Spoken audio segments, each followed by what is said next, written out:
John Rudolph, and I'm with WSP Environment and Infrastructure. There have been algal blooms across the state, actually across the country.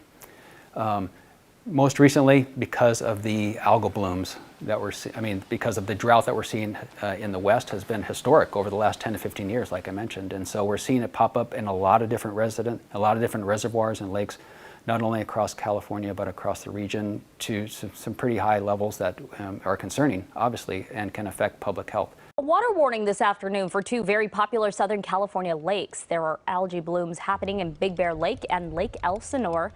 The State Water Resource Control Board and the Santa Ana Regional Water Quality Control Board are asking people just to stay out of that water until further notice. They're also warning not to drink the water or use it for cooking. Children and pets are especially vulnerable to toxins emitted by algae blooms.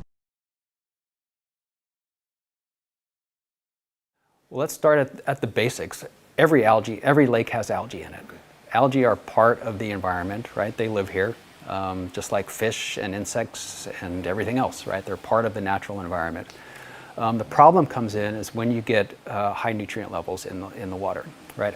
The food that algae feed upon are nutrients, specifically looking at nitrogen and phosphorus, right? Those are the two biggies that are the ones that algae use essentially for food. So when you have urban development, when you have residential areas and you've got commercial areas and you've got agricultural areas, all of these areas then, when rain comes into the area, all of this stuff washes into our creeks and rivers and washes into the lakes. It's just the natural cycle of things.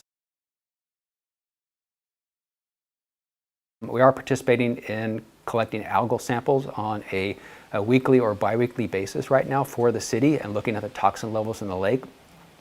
And starting back in, I believe it was August, is when we started to see some of the elevated algal toxin concentrations in the lake. And they have been fairly elevated since then, above what the state considers a threshold guideline for health impairment.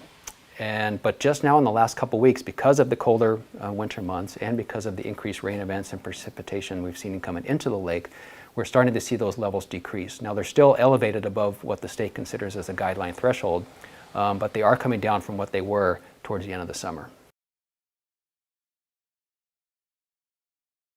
Essentially, we're looking at several different types of treatment technologies that we can use to apply to the water in the lake to see how they are effective at decreasing the algae. Now, once we look at the results of these studies, we will be able to see whether or not are they feasible? Will they work on a large-scale lake like Elsinore? And then secondly, the question is it going to be even economically feasible to do so? Most recently, just in the past year, in fact, actually just in the past few months, we've started what we, as part of a Prop 1 Round 1 grant funding from the State Water Resources, there's an algal pilot study where we're testing several different technologies to reduce the algal biomass population in the lake. And so as part of that, what we did is we reached out to a number of different algal technology companies to help remove the biomass from the lake. And we set up these enclosed areas within the lake just to the east, if you're familiar with the launch point area of the lake, that we've had several enclosures there, which are basically booms, flotation devices on top with curtains that went down to the bottom. So you're basically cordoning off or sectioning off a small, like say 400 square foot area of the lake. And then we specifically chose different types of treatment technologies to go ahead and implement in each one of those different areas. And we were going to evaluate them to see which one of those treatment technologies is the best at removing algal biomass from the lake in Lake Elsinore. Because Lake Elsinore is a very unique lake. We want to make sure that these technologies, yes, maybe they've worked in other areas of the country, maybe other areas of the world, but we want to make sure that's going to be effective in Lake Elsinore. I evaluated all these different technologies simultaneously, actually in the lake itself. We were able to get a pretty good idea of which one, therefore, we can move on to see, okay, is this going to be feasible then to do lake-wide? And now, there's not going to be any sort of like silver bullet of one treatment technology that's going to just cure the entire lake, right? This is a very challenging lake with a history of algal bloom issues. And so it might take us several different technologies. It's going to take time, right, to get the lake back to where we think it needs to be. One thing to know about algal blooms specifically is that they're very patchy and they can come and go within a day. Algae reproduce exponentially. They reproduce very fast. And one of the other things to know is that, algae, planktonic algae, which is what this type of algae bloom is. It's algae that's single-celled, floating throughout the water column. They can get blown around in different directions, either through currents in the water or just even the wind.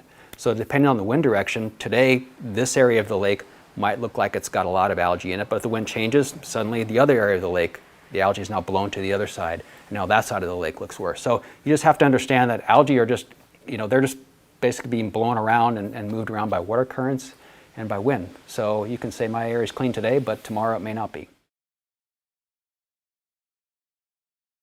Dogs specifically, it can be very dangerous for them. Just getting in the water and just drinking a tiny bit of a water that has algal toxins above the threshold levels can be fatal to a dog.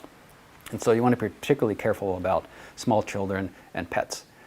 But even for a healthy, full-grown adult, you can experience breathing problems. You can experience dermal irritations and itching and rashes.